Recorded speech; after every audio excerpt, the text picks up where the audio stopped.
அதிமுகவும் பாஜகவும் இணைந்து கூட்டணி அமைந்ததாக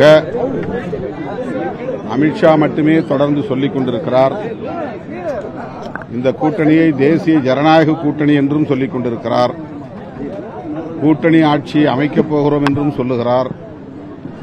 இதற்கெல்லாம் அதிமுக தலைவர்கள், குறிப்பாக மதிப்பிற்குரிய மேனாள் முதலமைச்சர் திருமிகு எடப்பாடி பழனிசாமி அவர்கள்தான்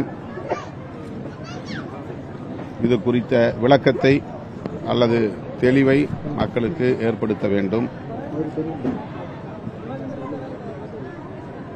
பாஜக தலைமையில் கூட்டணியா, அதிமுக தலைமையில் கூட்டணியா என்கிற கேள்வியும் எழுகிறது. அறிவிக்க வேண்டியவர் யார்?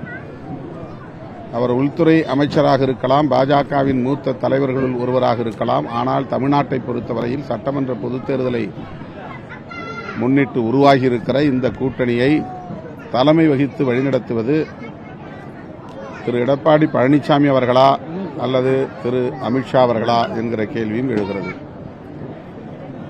இதற்கெல்லாம் அவர்தான் பதில் சொல்ல வேண்டும் அல்லது விளக்கம் அளிக்க வேண்டும். அதான் ஒரு கூட்டணியில போய் சேர்ந்துட்டாங்களா, அப்புறம் திருப்பி தனித்து கூட்டணி இடம்பெறுமா? அந்த தனித்து கூட்டணி ஏன் அவங்க உருவாக்க போறாங்க?